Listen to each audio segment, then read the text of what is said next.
Ja ma annan nüüd sõna vend Viljar Lihile. Ma nii palju ütlen, et ta ei ole lihtsalt ainult Kohila baptisti koguduse pastor, vaid ta on ka meie liidu asepresident ja meie liidu vanematekogu, kuidas on, esimees. Nii et töid on palju ja Jumal väga õnnistagu sind selles vastutuses. Rõõm sind näha abikaasaga ja kõigi sõpradega. Jumal õnnistagu.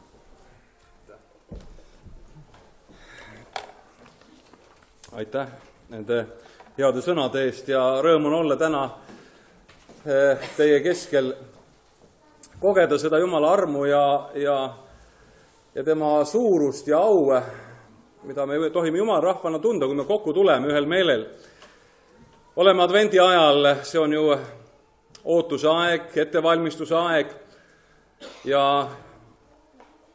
kogudustesse kirikus ikkagi tuletatakse meelde seda, neid Vana Testamendi prohvetite ettekuulutusi, prohvet Jesaja, prohvet Jeremia, Miika, Malakia ja mitmed teised, kes aastasajad enne Jeesuse Kristuse tulekut siia maailma kuulutasid ette seda, et ühel päeval sünnib Messias, kes tuleb oma rahvast vabastama.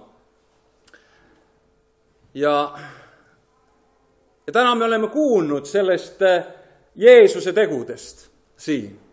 Sellest, et Jeesus ei ole mitte olnud tegev ainult 2000 aastat tagasi seal Palestiina aladel, vaid et ka tänasel päeval ta on tegev oma armu, oma halastuse, oma püha vaimu läbi ka Eesti rahva keskel. Me naudime seda tõelist ilusat advendi hommikut. Advendi päike on särama löönud, eile sadas ilus pehme valge lumigi maha. Meil Kohilas oli küll tükk maad rohkem kui siin Pärnus. Meri on teil nii palju lähemal. Aga see on selline tore advendi tervitus. Eile, kui ma olin oma kodus ja mõtlesin ka selle teenistuses ja selle sõnumi peale, siis mulle meenus korraga mu südamesse üks seik mõningad aastad tagasi, kui ma sellisel advendi ajal võtsin väikese puhkuse hetke, et minna Egiptusesse, kus on eestlaste lemmik puhkepaik. Ja ma ka hetkel nagu läksin ära, et võtta nagu sellist jõudu enne, kui pühad saabuvad ja pastoritel on siis kiire aeg. Ja ma olin sellises toredas paigas ja linnas, mille nimi on Taaba. Ma ei tea, kas keegi kunagi on käinud. See on üsna Iisraeli piiri lähedal. Ja see on selles mõttes tore koht, et seal on Punane meri ja Siinai mägi on kohe kõrvuti. Ja seal on suhteliselt rahulik, ei ole sellist pidevalt pinda käimist, et keegi sulle midagi tahab maha müüa, vaid sa saad olla rahulikult oma puhkuse ja oma mõtetega. Ja ühel hommikul, advendiaja hommikul, ma otsustasin, et ma vara hakkan ronima Siinai mäe ühte tippu. Mul abikaasa ja väiksed lapsed olid ka kaasas ja nad jäid hotellituppa magama ja mina võtsin siis varakult enne päikese tõusu ette sellise retke. Ja mõne aja möödudes ma jõudsin, see ei olnud nii väga kõrge tipp, aga üks nendest tippudest ma ronisin sinna ülesse. Ja ma käisin seal üleval ja mu südames oli igatsus. Jumal, ma igatsen, et sina võiksid mind kõnetada. Et sul oleks täna hommikul ka minule üks sõna öelda, mis mind julgustaks, mis minule annab, Jumal, ühte uut sinu armu, sinu puudutust ja jõudu ja julgust ka edasi minekuks. Ja nii ma seal olin. Ja korra, kui ma tõstsin oma pilgu, ma vaatasin Jordaania poole üle Punase mere, mis ei ole väga lai selle koha peal, ja vaatasin neid esimesi tõusvaid päikesekiiri, mis hakkasid üle Jordaania mägestiku paistma siis. Ja korraga oli vaikus mu sees. Ja ma tundsin, kuidas Jumal kõnetas mind läbi selle prohvet Malaki 3. peatüki ettekuulutava salmiga. Aga teile, kes te mu nime kardate, tõuseb õiguse päike ja paranemine tema tiibade varju all. Ma usun, et see on meile mitmegi tuntud ja armas piibli tõotus. Aga teile, kes te mu nime kardate, tõuseb õiguse päike. Ühes ilusas jõululaulus, vanas jõululaulus me laulame, et nüüd jääda päike me Jeesus on tõusnud maailmale, et paistaks kõigile valgus, saagu teatavaks see. See on just selle teksti ainetel kirjutatud laul. Ja kui ma olin seal ja nautisin seda Jumala ligiolekut, seda Jumala kõnetust, ma kuidagi tundsin, et üks värske Jumala armu täitmine sai mulle osaks. Ja kui ma olin seda armu seal vastu võtnud, siis vaatasin kella, et üks tund aega ma olen juba seal olnud ja mõtlesin, et perekond hakkab otsima ja hommikusöök tuleb ka hotellis kohale, et ma pean nüüd hakkama alla minema. Ja siis, kui ma hakkasin sealt mäe otsast alla tulema, Siinai mäe otsast, seal üks kitsas rada, mida mööda ma sain tulla, kõrval olid sügavad kuristikud või järsakud. Ja siis ma korraga märkasin, minu tee peal ees on üks 20-pealine kõrbekoerte kari. Ja ma olin hetke nagu küsimuse ees, mida ma edasi teen? Mida ma edasi teen? Ma ei tea, kui näljased need kõrbekoerad seal ees on. Ja siis ma ütlesin, Jumal, sa ju julgustasid mind. Jumal, sa ju kõnetasid mind. Sa andsid oma armu mulle kogeda, taas seda nii värskelt. Ja korraga ma tundsin, kuidas üks hääl ütles, ära karda, mine edasi. Mine edasi selles valguses.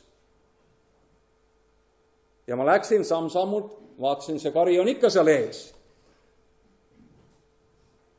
Ja kui ma jõudsin lõpuks selle 20-pealise kõrbekoerte karjani ja kui ma olin nendega juba paari meetri juurde, paar meetrit oli meie vahemaad, siis korraga ma nägin, kuidas see kari läks pooleks.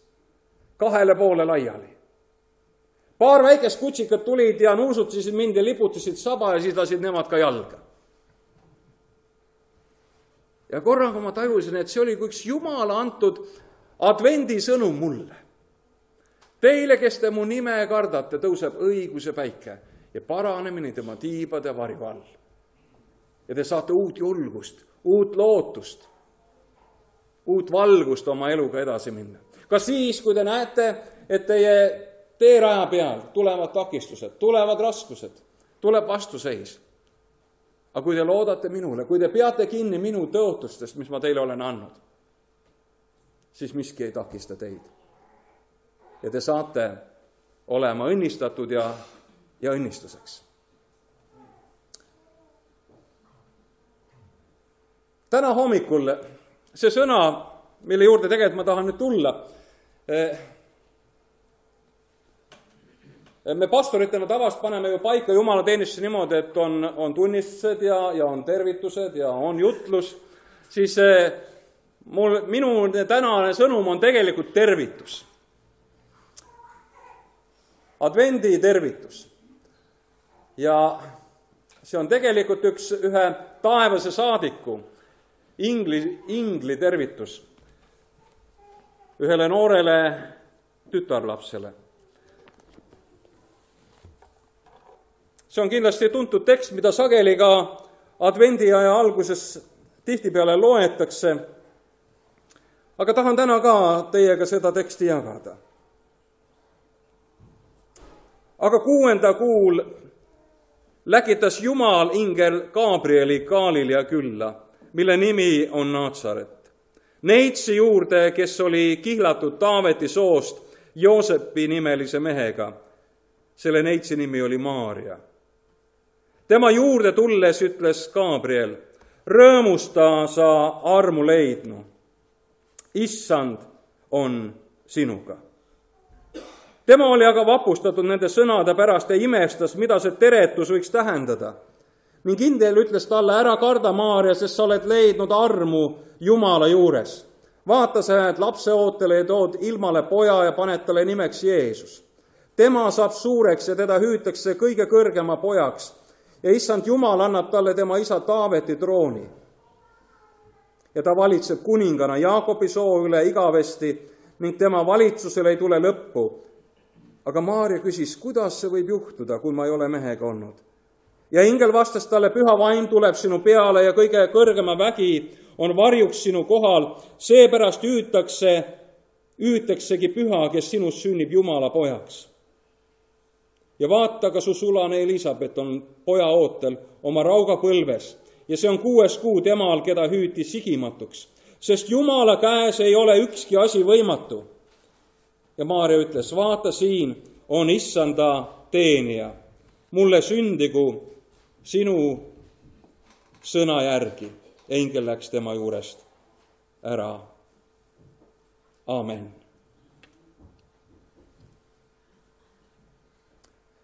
See oli see tervitus, millest sai alguse üks advendiaeg, üks ootusaeg, ühe noore, arvatavasti 12-aastase noore juudi tütarlapse elus.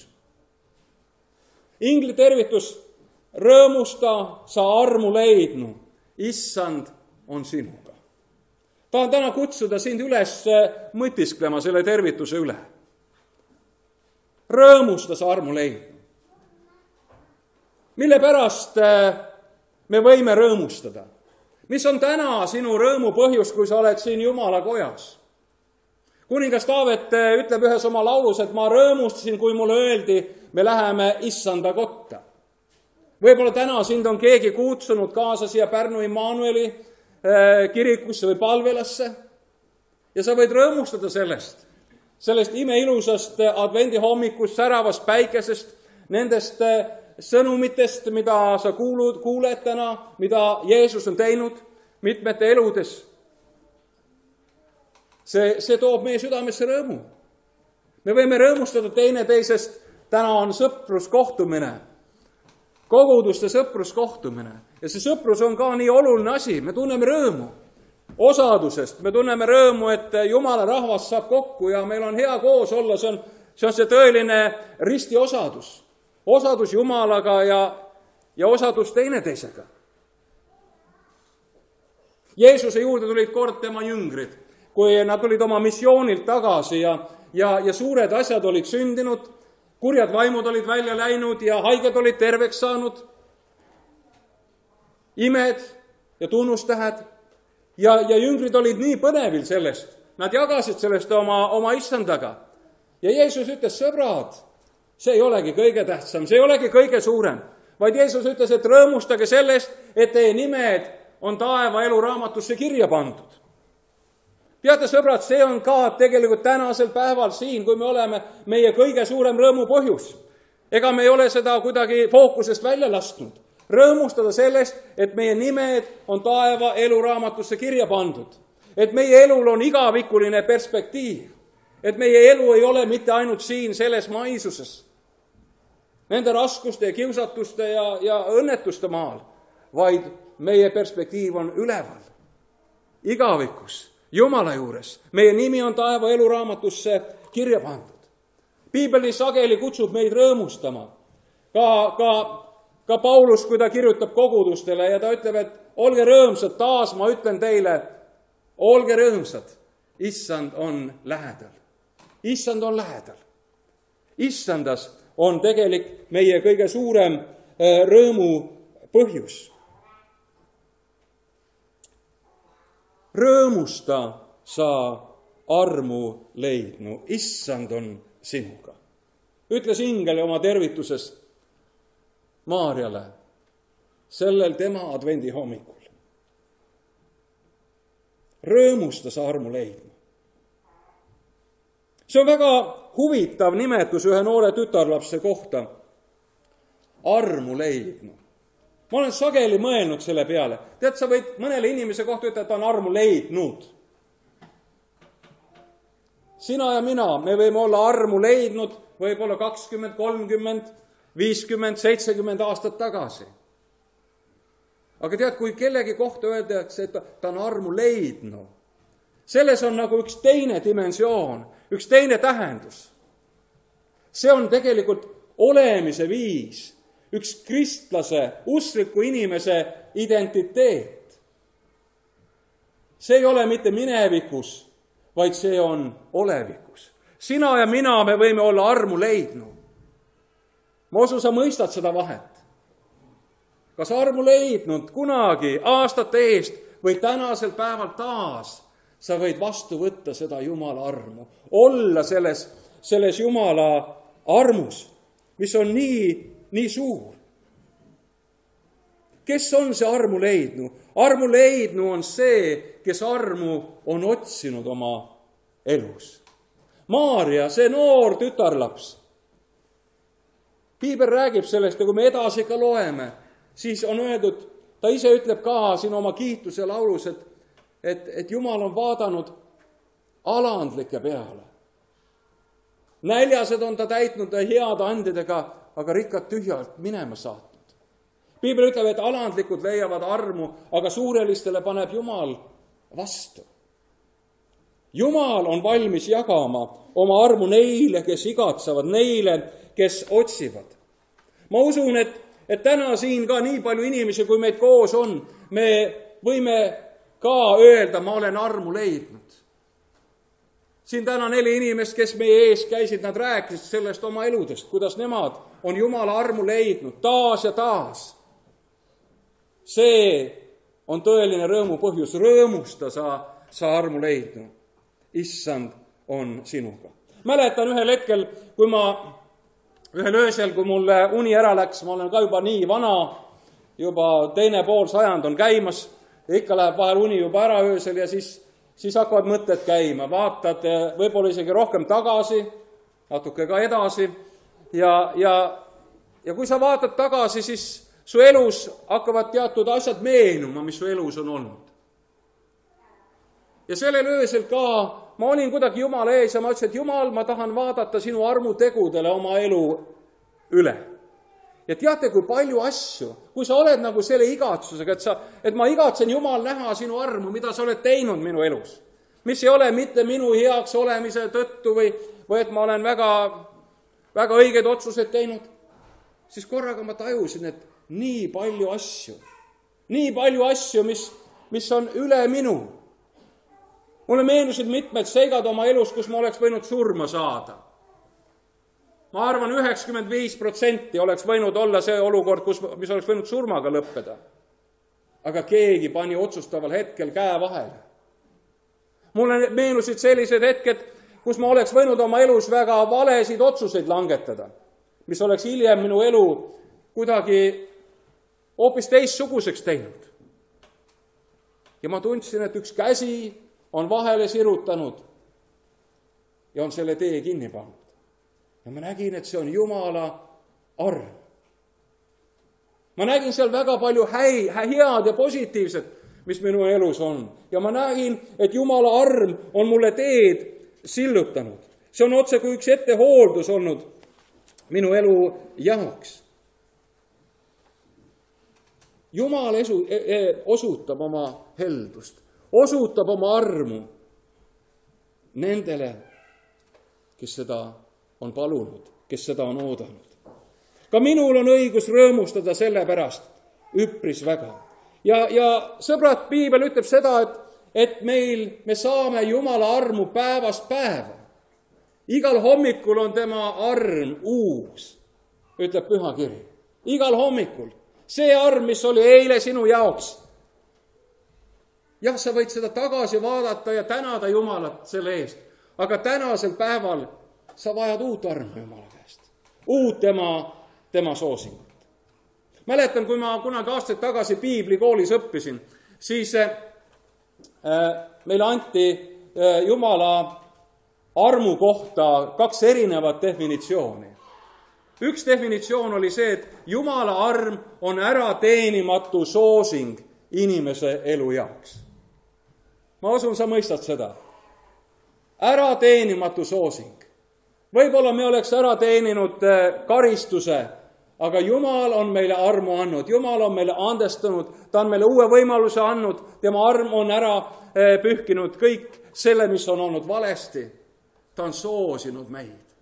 Ta soosib meid nii nagu isa või ema soosib oma last. Ta tahab, et tal hästi läheb.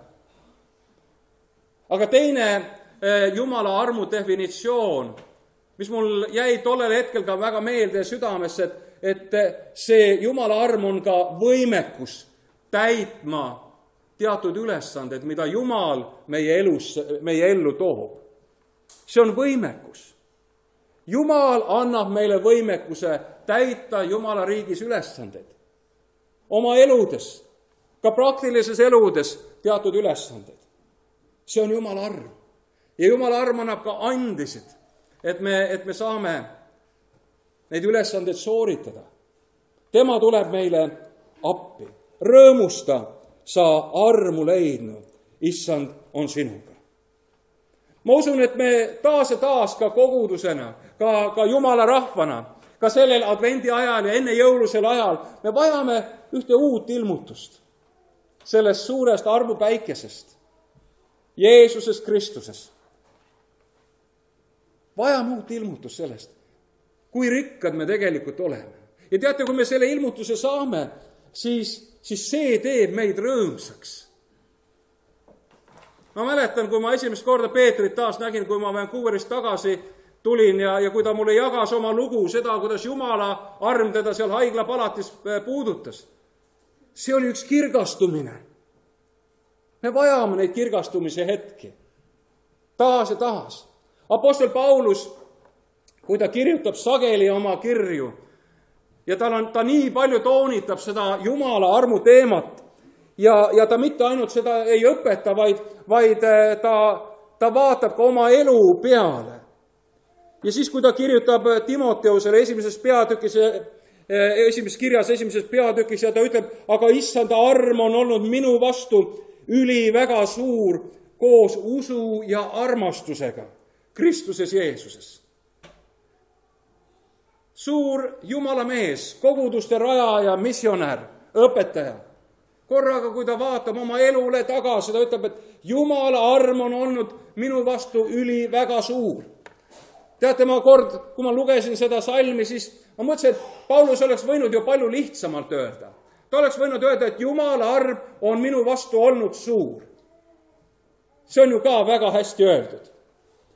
Ta oleks võinud minna veel sammu edasi ja öelda, et Jumala arm on minu vastu olnud väga suur. Aga ta paneb veel ühe võrde sinna juurde ja ta ütleb, et Jumala arm on olnud minu vastu väga suur. Teate, tänapäeval noored ütlevad selle peale mega või võib-olla isegi giga või mis see on iganes. See on nagu üle mõistuse.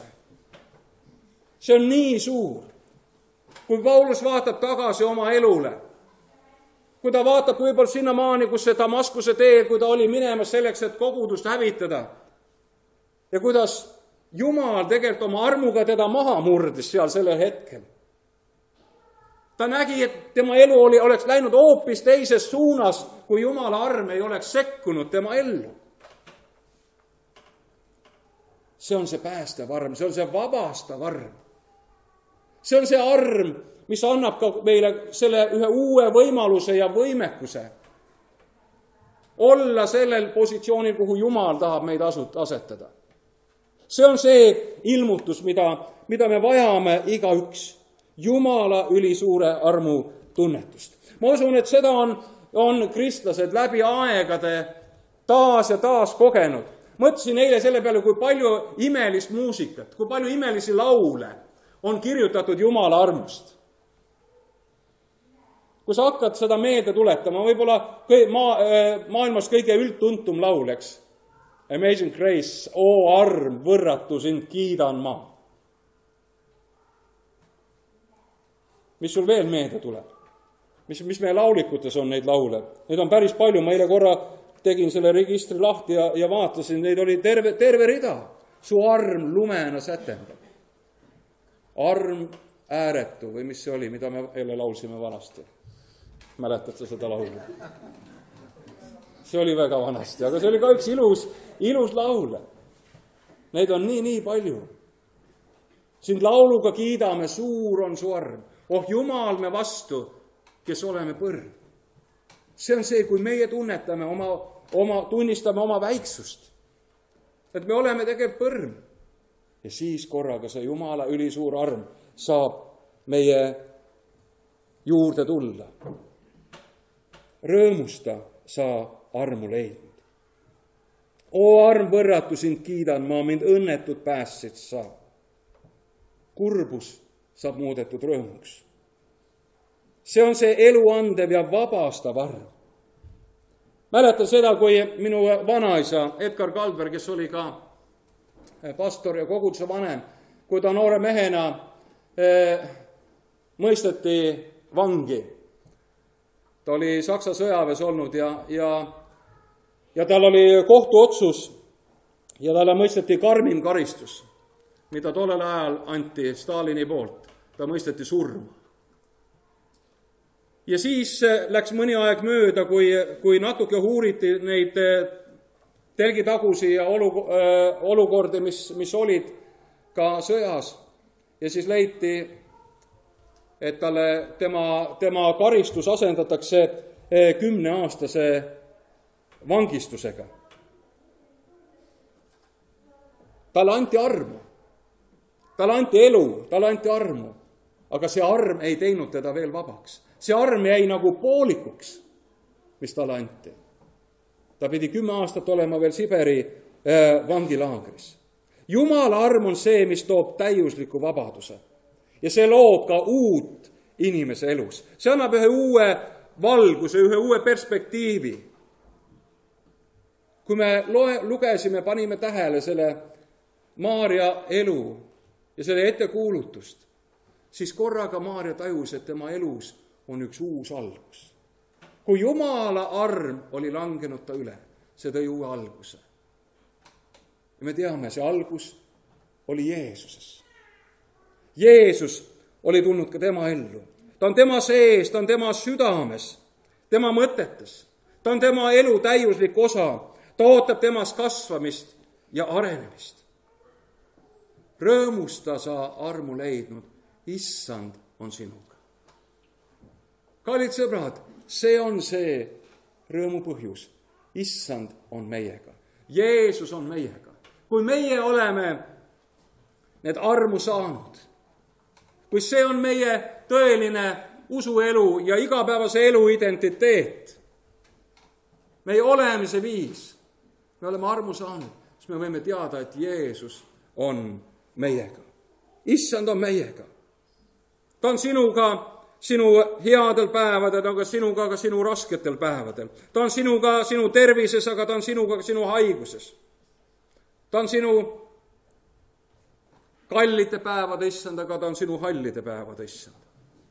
Seesama piibli Jumal, kes korduvalt on öelnud oma rahvale, ma olen sinuga, ma ei lahku sinust ega jäta sind maha. Jesaja ütleb ja ometi ootab issand, et teile armu anda ja jääb kõrgeks, et teie peale halastada, sest issand on õiguse Jumal. Õndsad on kõik, kes teda ootavad. Vahel ootab Jumal, et meie hakkaksime teda ootama. Et sina hakkaksid enam ja enam igatsema tema ligiolekut. Et sa leiaksid enam oma päevast aega temale. Ja vahel, kui sul päeval aega ei ole, siis ta äratab sind öötunnil ülesse. Jumala armu saavad need, kes teda otsivad ja paluvad. Jumala arm, see ei ole mitte ainult üks selline kerge elu. Vahel inimestel on selline tunne, et kui ma saan Jumala armu, kui ma võtan vastu tema päästet, siis minu elu läheb nagu väga libedat rada pidi. Tegelikult see ei ole nii. Ma usun, et see, mida Maarja tunnetas peale seda ingli tervitust, oli midagi teissugust. Mitte sellist lihtsalt happy olemist, et nüüd ma sain õnnistatud. Ei, see on öeldud, et ta oli vapustatud nendes ingli sõnadest. Mida see võib tähendada?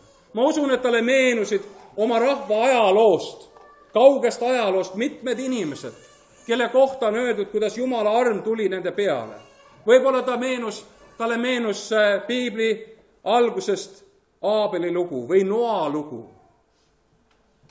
või Loti lugu või Joosepi lugu, kelle kohta on öeldud, et Jumala arm tuli nende peale.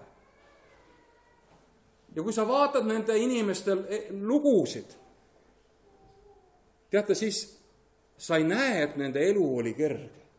Nad olid inimesed, kes läksid läbi vastuseisudest. Nad olid inimesed, kes pidid minema läbi mittemõistmise, väga suurte raskuste. aga nad olid inimesed, kes teadsid, et issand on nendega, et Jumal on nendega. Kui nad olid armu saanud ja armu kogenud. Kallid sõbrad, ka täna hommikul siin sellel esimese advendi hommikul tahan öelda sulle, kui sina igatsed olla armu saanud, siis see ei tõota mitte sulle kerget elu. Aga see tõotab sulle seda, et issand on sinuga. See on see tõeline Immanueli osadus. Nii nagu täna me oleme siin Immanueli koguduses. Immanueli osadus. Jumal on meiega. Jumal on meiega. Ja ka siis, kui see arm vahel tundub võib olla nii suur, see kutsumine võib olla nii suur, et on nagu üle mõistmise, nii nagu Maarjal see oli. Kuidas võib see sündida? Ja ometi ta ütles, issand, ka siis, kui mina ei mõista, sündigu mulle sinu sõna järele. Kallid sõbrad, see oli see tänane hommikune sõnum. See on suur õnnistus, kui sina ja mina me oleme armu saanud. Käigem selle armus, elagem selles armus, igatsegem seda suuremat ilmutust ja olgem selle armu välja elajad. Jumala arm on soosing sinu elu jaoks, aga see on ka võimekus täita ülesandeid. Ka selles ajas, kus sina elad. Ka selles jõuluajas ja adventi ajas. Aamen.